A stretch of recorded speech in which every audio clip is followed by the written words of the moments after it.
اس کے پیش نظر پاکستان کی اپوزیشن جماعتیں اس وقت پریشان ہیں، اور اس لیے وہ بار بار کہہ رہی ہیں کہ اگر ہم نے اپنے اوپر سے غداری کا یہ داغ نہ صاف کیا تو پھر شاید مشکل ہو جائے گی الیکشن میں جا کر ہم ان کا مقابلہ کیسے کریں گے، کیونکہ چارجڈ اپ جو پاکستان کی عوام ہے اور جو ووٹر ہے اس وقت مسلسل وہ اظہار یکجہتی بھی کر رہا ہے اور سڑکوں پہ بھی آ رہا ہے۔ اب یہ پیغام جو نواز شریف نے لندن سے بیٹھ کر اپنے ورکرز کو دیا، ویورز اس کا ایک اور بھی اینگل ہے، اور وہ اینگل بہت ہی سنجیدہ ہے۔ نواز شریف صاحب آئین اور قانون کی بالادستی کی بات کرتے ہیں۔ اگر یہ ڈیل نہیں ہوئی تو کس بنیاد کے اوپر مریم نواز روزانہ یہ کہتی ہیں کہ بہت جلد وہ آ جائیں گے، اور آئیں گے تو پھر وہ کہاں جائیں گے؟ یہ بہت بڑا سوال ہے۔ کیا وہ دوبارہ کوٹ لکھپت جیل جائیں گے، یا پھر ان کو عزت اور تکریم کے ساتھ رائے لے جایا جائے گا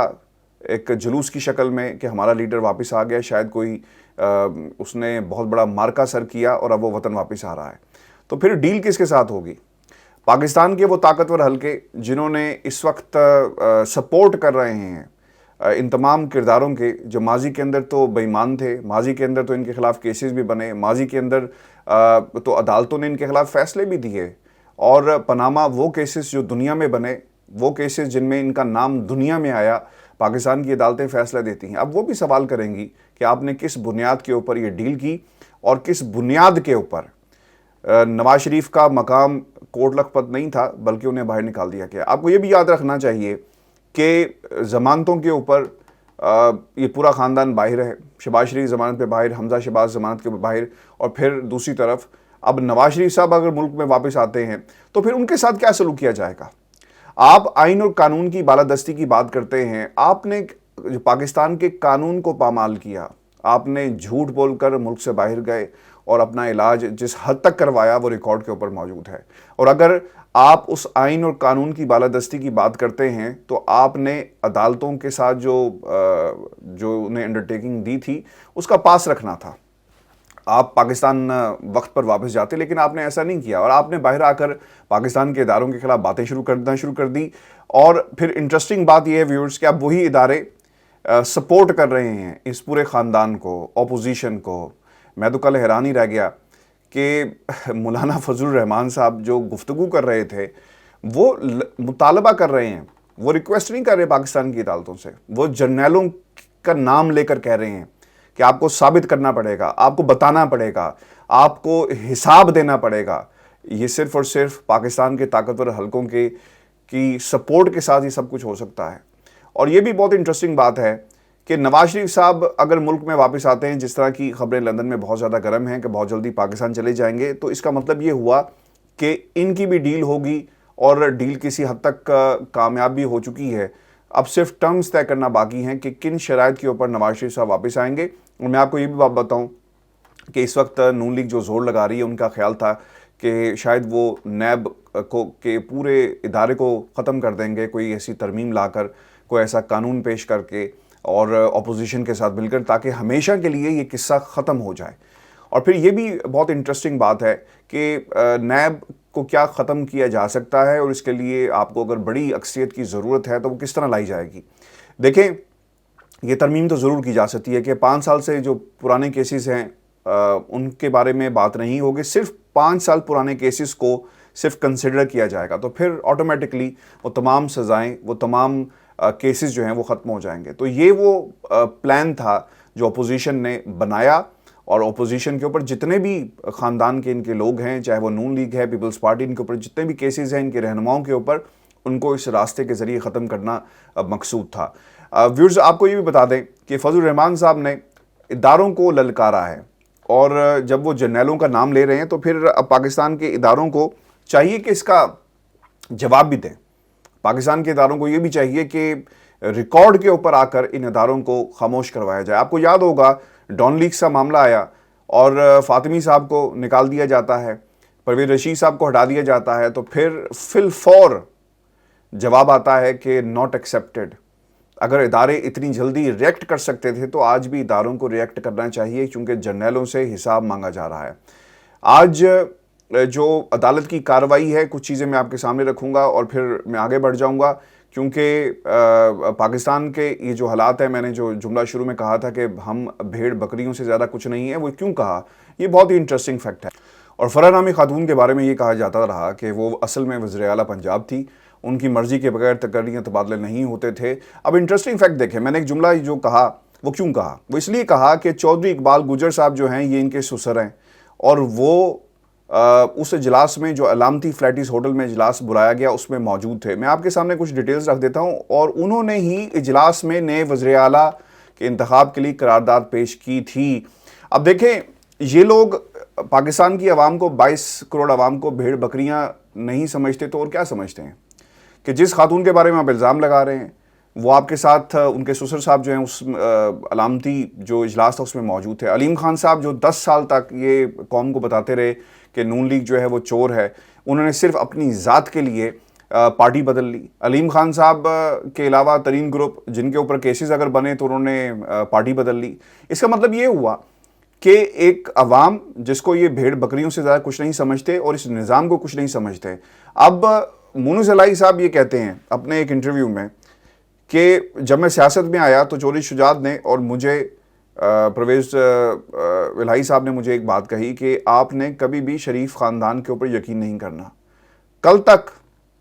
یہ تمام خاندان آپس میں ملنے کو تیار تھے، بیٹھنے کو تیار تھے، بات کرنے کو تیار تھے۔ شہباز شریف صاحب دوبارہ گھر گئے، چودھری پرویز شجاعت کے بیٹے سالک حسین صاحب جو ہیں وہ ان کے کان میں کچھ کہتے ہیں۔ تو یہ کیا ہو رہا ہے؟ یہ اس لیے ہو رہا ہے کہ صرف اور صرف اقتدار تک پہنچنا ہے۔ پاکستان کے سیاستدانوں کو آپ کا اور میرا خیال نہیں ہے، میں اس لیے ہمیشہ ہی مروثیت کے خلاف تھا کہ پاکستان کے اندر، سیاست کے اندر اگر مروثیت رہے گی تو یہی کچھ ہوگا کہ اگر آپ ان کے ساتھ کھڑے ہوں گے تو آپ صادق اور امین بھی ہیں، اور اگر آپ ان کی پارٹی کو چھوڑ دیں تو آپ صادق اور امین نہیں رہتے۔ اور پھر آپ کے کیسز، اگر نیب آپ کے گرد کیسز بناتا ہے تو یہ آپ یہ کہیں گے کہ جناب ہم سے انتقام لیا جا رہا ہے۔ میں تو حیران رہ گیا علیم خان کی اس دن کی تقریر سن کر جس میں وہ یہ کہتے رہے کہ اب تو میں وزارت اعلیٰ کا امیدوار بھی نہیں رہا تو مجھے پھر نیب کے ساتھ کیوں میرے خلاف گھیرا تنگ کیا جاتا رہا۔ دیکھیں، آپ کی پارٹی کے اندر اگر آپ کو اختلافات تھے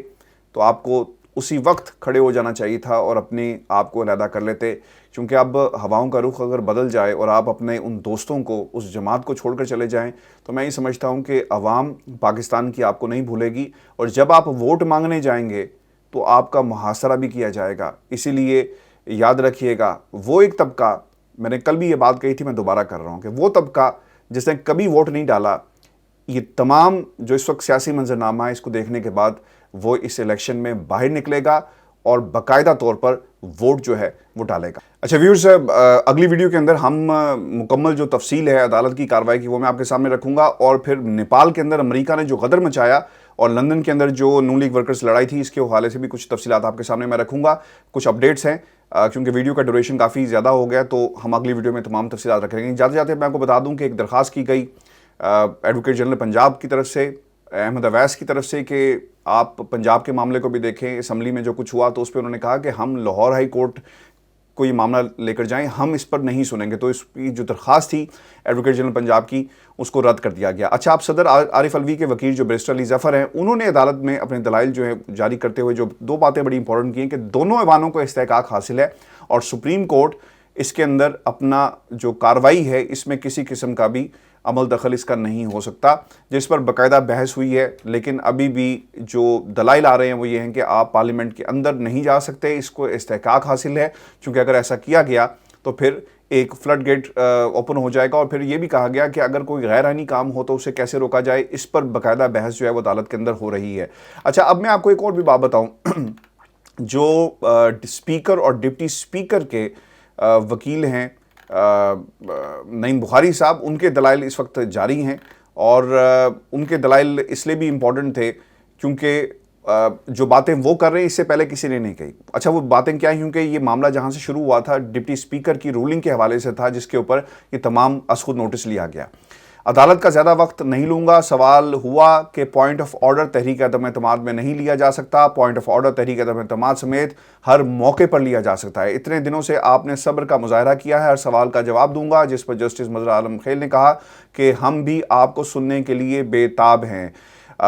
انہوں نے کہا کہ آرٹیکل 95 کی حد اور اس میں دیے گئے مقررہ وقت سے آگاہ ہوں، جس پر جسٹس جمال بندرخیل نے پوچھا کہ کیا اسپیکر کا عدم اعتماد پر ووٹنگ نہ کرانا آئین کی خلاف ورزی ہے۔ نعیم بخاری نے جواب دیا کہ پوائنٹ آف آرڈر تحریک عدم اعتماد سمیت ہر موقع پر لیا جا سکتا ہے۔ اگر اسپیکر پوائنٹ آف آرڈر مسترد کر دیتا ہے کہ عدالت تبھی مداخلت کرتی۔ جسٹس اعجاز حسن نے پوچھا کہ کیا زیر التوا تحریک عدم اعتماد پوائنٹ آف آرڈر پر مسترد ہو سکتی ہے، جس پر نعیم بخاری کا کہنا تھا کہ point of order per speaker تحریک عدم اعتماد مسترد کر سکتا ہے۔ پوائنٹ آف آرڈر پر تحریک مسترد ہونے کا واقعہ کبھی ہوا نہیں۔ پوائنٹ آف آرڈر پر تحریک مسترد کرنے کا اسپیکر کا اختیار ضرور ہے۔ نئے انتخابات کا اعلان ہو چکا، اب معاملہ عوام کے پاس ہے، سپریم کورٹ کو اب یہ معاملہ نہیں دیکھنا چاہیے۔ یہ نعیم بخاری صاحب نے کہا کہ آئین بہت سے معاملات پر خاموش ہے، جہاں آئین خاموش ہوتا ہے وہاں رولز بنائے جاتے ہیں۔ یہ بہت ہی امپورٹنٹ دلائل ہیں جو نعیم بخاری صاحب اس وقت دے رہے ہیں، جس پر استفسار کیا کہ تحریک پیش ہونے کے لیے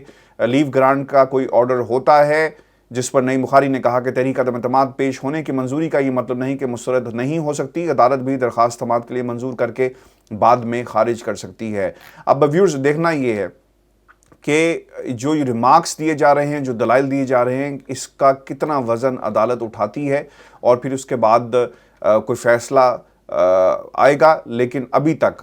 جو وائبز آ رہی ہیں، مزید سنا جائے گا اور وقت لگ سکتا ہے فیصلہ آنے میں۔ اب تک کے لیے اتنا ہی، اپنے کمنٹس بھیجیے گا۔ اگلی ویڈیو میں مزید تفصیل سے ان دلائل کی ایکسپلینیشن بھی آپ کے سامنے رکھوں گا، اور اس وقت عدالت کے اندر جو کچھ ہو رہا ہے اس پر بھی تفصیل سے ہم بات کریں گے۔ اجازت دیجیے، اللہ نے